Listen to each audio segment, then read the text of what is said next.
Welcome to the Renaissance Achiever with Sarah Fui. I just realized that I have not properly introduced myself on my own podcast. So I'm going to give a little bit background on who I am and what I do. So I am, first of all, a wife and mother of 5 young children. I was born and raised in the small town of Hilo on the island of Hawaii, and I currently live in outside of Atlanta, Georgia. And my background in education is that I double majored and have a bachelor's degree in both Hawaiian studies and also in social work. And then I went on to get my master's degree in social work. I practiced as a social worker and I became licensed. So I am a licensed clinical social worker and I worked as a mental health therapist for several years. So mental health counseling. And I specialized in trauma specifically. So I do EMDR, which is a technique to help process trauma in a deep emotional and somatic level, not just in talk therapy. And also I did IFS, which is internal family systems, also known as parts work, shadow work, inner child healing. It's all kind of the same concept.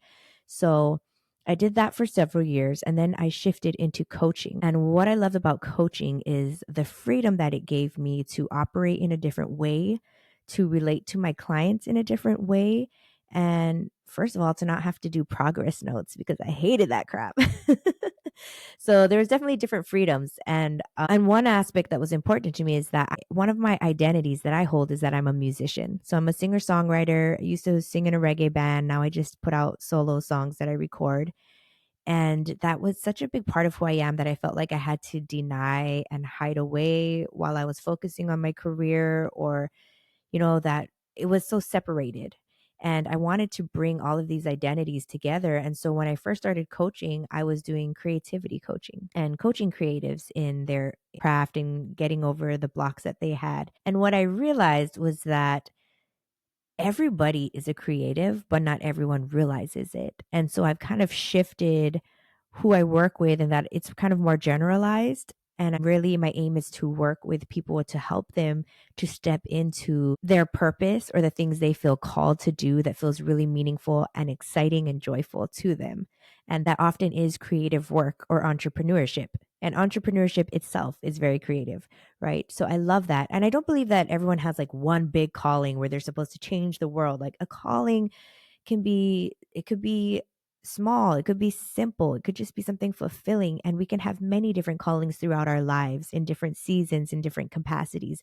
But it's about following that nudge, the nudge of the muse that is saying, hey, try this, do this, what if? And working with that and allowing yourself to dream and to try and maybe fail and pivot and explore, but giving yourself permission to do these things and execute on these ideas that come to you instead of naysaying and just pushing them away. So that's what I really love to do with my clients. So I don't do therapy work anymore. However, sometimes that therapeutic work does come into my coaching practice because I'll work with someone who has the mindset, right? They have all of the mindset, but they're struggling in this area of their life. And oftentimes it's because of these patterns that were created as a survival technique to the trauma they experienced. And so whenever I find a client that's stuck in a loop and in conflict with what they know and what they feel, that's when we do some inner child exploring or we do some trauma work. And that does come through sometimes in my coaching. So I kind of take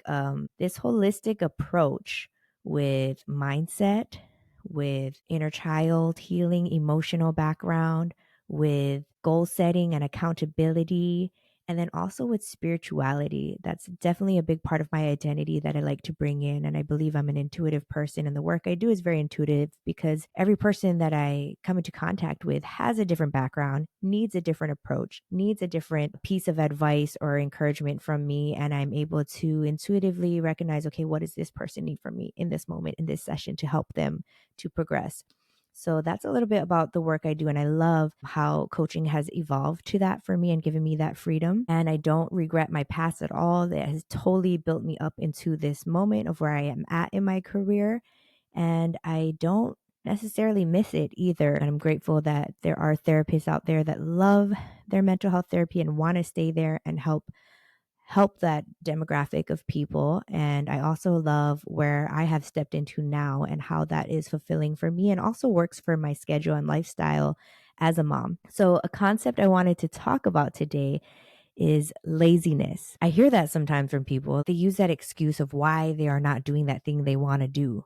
They say they want this, they say they need this, and they're not doing it. And week after week, we meet and it's like, well, why aren't you doing it? They say, I'm just lazy. That's not true. I don't believe that laziness is a real thing. I think laziness is an illusion. And that if we were to take the word lazy out of our vocabulary, then what would be holding you back from doing that thing that you want to do? That helps you to really get honest with yourself, and it takes away that excuse. That laziness is just a crutch keeping you stuck. So you take that word out of your vocabulary, then what is it that's keeping you? And often it's not laziness. It could be maybe a lack of support. Like I am 100% overwhelmed and I say I want to do this thing, but the truth is my kids and my work are pulling me in this. And at the end of the day, I have no energy left. You're not lazy, you're burnt out. Those are two different things. Okay, so now that we know the real cause of it, you're burnt out or you have a lack of support, how can we problem solve that so that you can create space in your life for this thing that you say you really want? Like, I want to be painting more and I'm not making time for it. Okay, so you're not lazy, but there are some factors that come into play that are draining you. So let's have better work boundaries. Let's say I'm not going to work past 5 p.m. anymore, right? Or how about once a week, I tell my partner or I tell a family member, I need help with my kids for 1 hour once a week so that I can spend time painting and like create those resources in your life to give you the room to breathe, to do that thing that you want to do, whether it's going to the workout class or working on writing your book or building your business. Another example may be that it's not a lack of resources, but it could be an avoidance because of fear.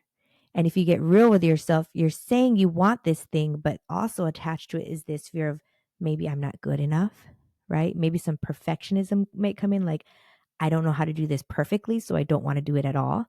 Or fear of judgment of others. What are people going to think? Who does she think she is starting to post on social media or do this? Oftentimes there's fear underneath there that is keeping us in avoidance, and it's not laziness at all. And we can uncover some of those unconscious patterns, then we can work through them and overcome that hump.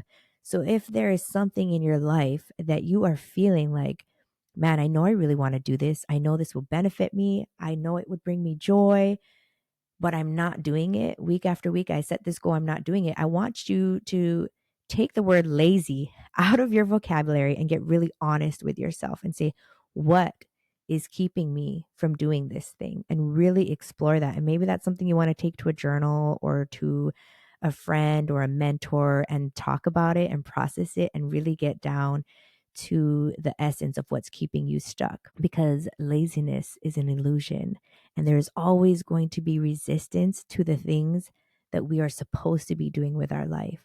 Some people think resistance comes in that, oh, maybe that's a sign that I shouldn't do this thing.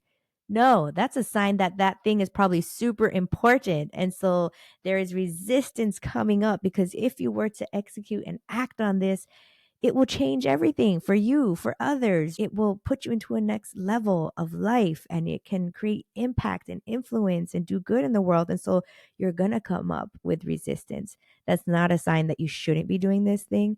Sometimes that resistance is there to tell you that this is a big thing. This is going to be a big transformation. And so let's just get brave and let's just do this thing. So recognize that, recognize the resistance, recognize the blocks that are really keeping you stuck, whether it's needing to set better boundaries or create some resources in your life, or whether it's needing to overcome fears. And that's why I really love inner child work. So whenever you have this discrepancy between what you logically know and what you emotionally feel, like I know that I'm smart and I'm capable. I do know that. I believe that. But every now and then when I look at my task list of this project I'm working on, or every time I have an interaction or I get an email from my boss, like I feel stupid. Okay, but I know I'm not stupid, but I feel stupid in that moment, right? We have this this incongruence between what we logically know and what we emotionally feel. That is a good indicator that there is some inner child healing that needs to take place because your adult self knows this already. But there's an emotional wound under there that is still subconsciously driving patterns in our lives that's saying, I'm stupid, I'm stupid. And there is a process that I take clients through to actually work through that part and to overcome it and heal it so that we can integrate what we logically know and emotionally feel. So if you discover that, okay, I took out laziness, that's not an option. I have the resources and I can make this work, but okay, there are some thought processes here that are keeping me stuck and I'm not sure how to overcome them because logically I know this, yes, but why am I still not doing it? Often that inner child healing looks like self sabotage. The important thing to remember about that is that your inner child, also known as ego, also known as shadow or parts, these subconscious parts of yourself, they are not your enemy. They are not trying to sabotage you. And that's why I don't like the word ego because we've made that word an enemy and the ego is not your enemy. The ego is an inner child who's hurt. And the goal of that so called self sabotaging behavior is always to protect you in some kind of way. So it's protecting you from the fear of failure. It's protecting you from rejection. It's protecting you from maybe neglect or scarcity, or lack of money, whatever that behavior that's coming up that you feel like it's self-sabotage. It's actually an inner part of yourself that needs healing. It's still trying to protect yourself in old ways that are no longer effective for the situation you are currently in. And when you can go back and heal that part of yourselves, you're no longer reacting in old patterns, but you can actually step into that healthier, adaptive pattern that's relevant to your current situation, that it's helping you progress now because your inner child or your shadow part of you understands, oh, that doesn't work anymore to protect me and now this way is the more effective way, but there's definitely a process to that. So I challenge you to explore yourself. What is keeping you stuck in these patterns from doing the things that you know you want to do? Take out lazy from your vocabulary and really get honest with yourself.